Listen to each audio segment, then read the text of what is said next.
Zdravím vás z osadského metra pri dnešnom špeciálnom vlogu. Špeciálny je preto, lebo vlastne prečo som v Osake, hej? Prečo by som sa... dneska je štvrtok, normálny štvrtok, skipujem hodiny, aby som išiel do Osaky, tak prečo? No, dôvod je následovný. Zaregistroval som sa do dvoch modelingových agentúr, aby som tu vedel zarobiť si nejaké brigádnické peňažky predsa, aby som mal na sladkosti a na malinovku. A idem na interview.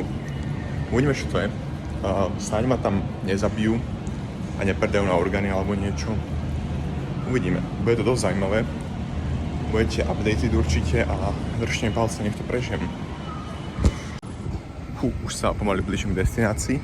Môžete mi, že sa mi na hlave objavil klobúk. To je preto, lebo v Japonsku je tak strašne teplo. Dneska je 32 stupňov, ale pocit toho je no teplo. A slnko je tu strašne silné, že reálne mám pocit, že keby na nezakrytú hlavu praší slnko, že 3 minúty, tak už že chytám úpal. No hej, som v takých bekuličkách celkom. Tak snáď tu mi nezoberú pečeň niekde. Uvidíme. Ale teplo tu je, skutočne. Budete updated. Teda ak nezomriem, samozrejme. Ak hej, tak to bude musieť niekto recoverovať ako found footage horror. No.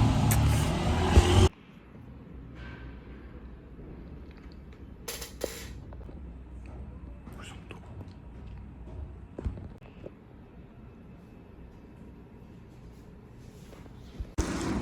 No, nenatočil som toho veľa znútra, keďže som sa bál.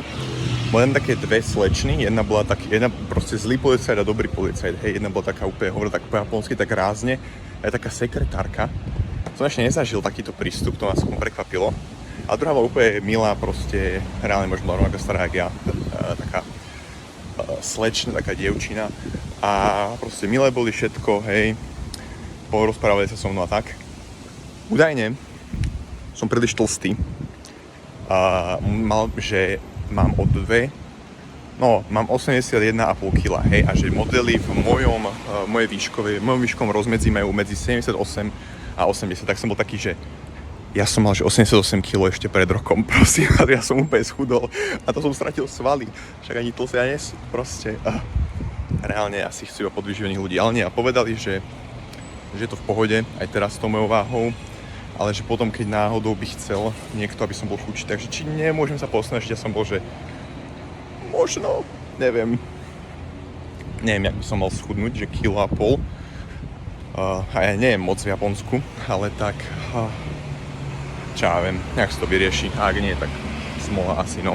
Ale ich kontrakt je exkluzívny, čiže mal by som zaujímať všetky ostatné tie agencies, tak mi teda ten kontrakt dajú. Čo ešte, že musia sa pobaviť so šéfom a potom uvidia. Čiže aj, ale ako som spomenul obe na začiatku, možno som to spomenul, už neviem, idem na 2 interview dneska, čiže idem ešte do druhej kompany. A uvidíme, čo mi tam povedia. Možno ak mi nepovedia, že som tlstý, tak si vyberiem ich. Uvidíme ešte medzi ktorou z nich sa rozhodnem. Ale hej, je to zážitok, je to zaujímavé. Slnko tam svieti, ospravedlňujem sa. Čo také ešte? No, presunul som teraz do tej druhej agency, ale máme reálne ešte 3 hodiny čas, než začne ten pohovor. Čiže keďže tu prážiš, idem si sadnúť asi do Starbucksu, ako správny beloch. A budem asi v Starbuckse a aj by som si robil úlohy, ale nemám so sebou nič do školy. Čo je celkom vtipné. Čiže hej, uvidíme, že čo z toho bude. A ja ešte niečo napadne, čo som ešte zabudol povedať, tak sa hneď ozvem. Ešte vám ukážem, že ako tu vyzerá, čím prechádzam to v Osake. Taká tu. Som nedaleko hradu, myslím? Reálne neviem, niekde proste som. A hej, a tak. No... Uvidíme, čo z toho. Ako slogan tohto kanála uvidíme. Čakám teraz pekne na autobus, ktorý mal odviezť do Starbucksu. A A našiel som môjho kolegu momentálne. Budem ja v Japonsku takéto tváre s nejakým ústnou vodou, pohárov, či čo to je. Je to ešte takýto nejaký chrám, vec. Asi. Stále neviem, no. Japonsko. Čiže hej. Život je life, všetko je alright. No, sme tu. Cesta trvala, že asi 40 minút autobusom, čo je, že dosť dlho. Takéto peknej oblasti, tam spinka pán, asi bol dosť unavený. A hej, toto už by mal byť ten Starbucks, to niekde blízko. Tu je. Hej no. Niečo si možno kúpim, aha, možno na to review. Nejaké, uvidíme čo majú dobrého, sladkého. Pre moje biele srdce. Dobre, to znamená dosť zle. Ideme sa vo vnútri. Tak, mám už order. Nakoniec sedím vonku, lebo už nie je miesto, bohužiaľ, v tomto teple. Možno sa nakoniec predstavím, ak sa niečo uvoľní, lebo je tu strašne teplo. No, ale anyway. To je prosím pekne banánovo-jahodovými nejaký frappuccino, milkshake, blablabla niečo. 690, čo je dosť veľa, akože. Nemyslím si, že to bude worth it, popravde. Uvidíme. Ja som dostal nejaký koláčik k tomu. Tak, chutnáme ho rovno. Čo to vlastne je? Toto.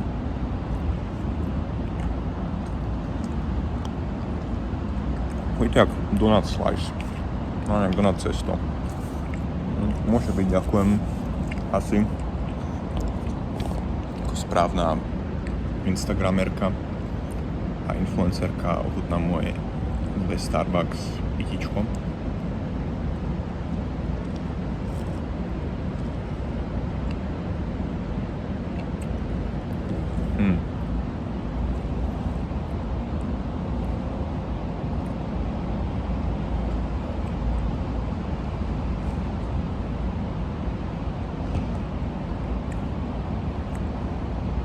Extrémna chemická sladkosť aj toho banánu, aj tej jahody.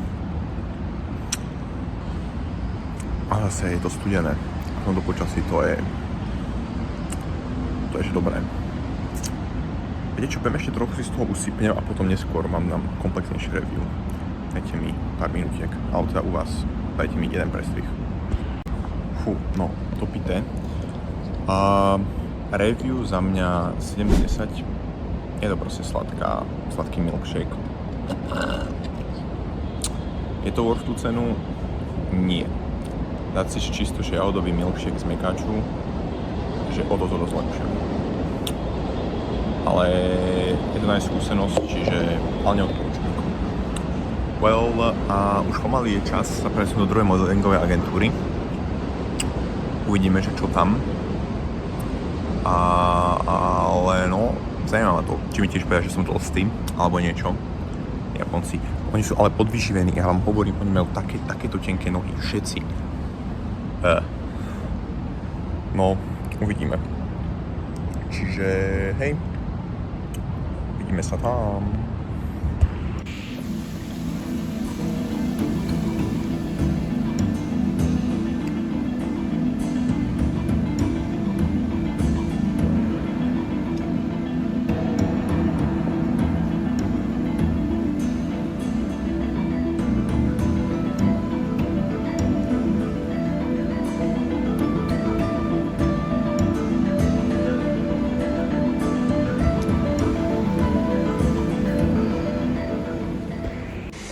Práve som našiel najviac crazy záchody na svete. Sledujte.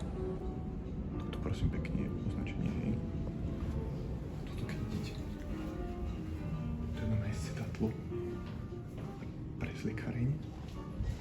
Tak to vyzerá umývadla. Môže byť asi. Toto vyzerá, že bude väčší luxus ako tie temné uličky, tie predošlé kancelárie. Well, uvidíme. Uvidíte.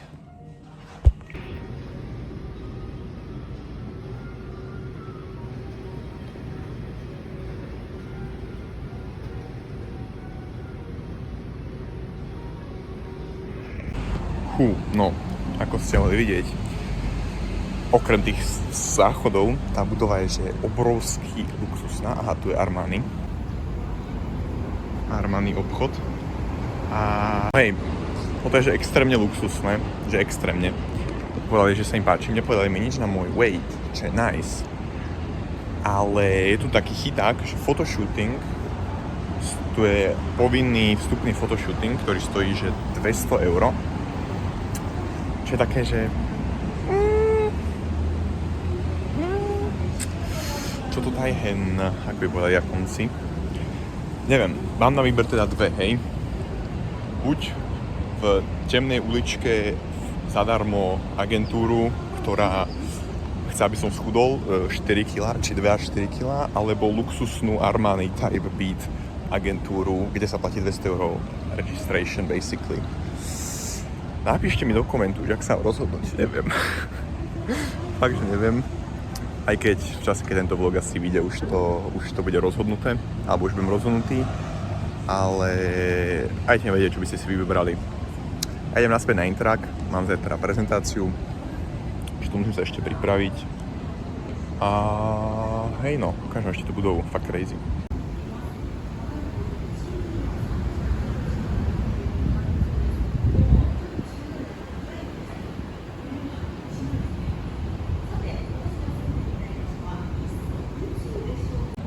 Čiže asi rozumieme, no, na čom sme.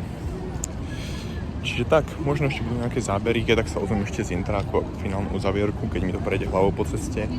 Ale hej, ďakujem za sledovanie, ale ešte sa ozvem.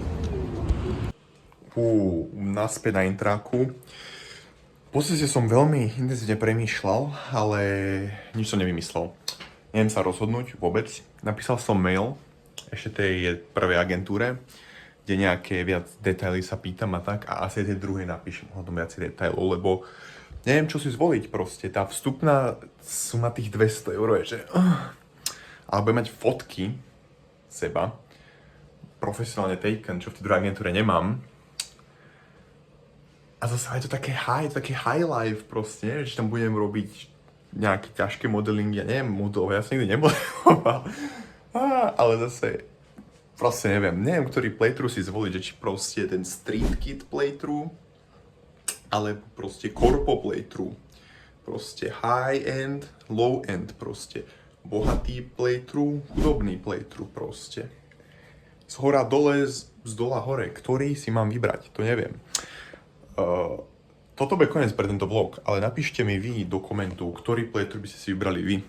Že či zadarmo vstup, ale začínate v modelovej agentúre, ktorá sídli v malinkom domčeku, alebo 200 € entrance a sídlite v obrovskej zlatej budove takmer, ktorá má kresla na záchodoch.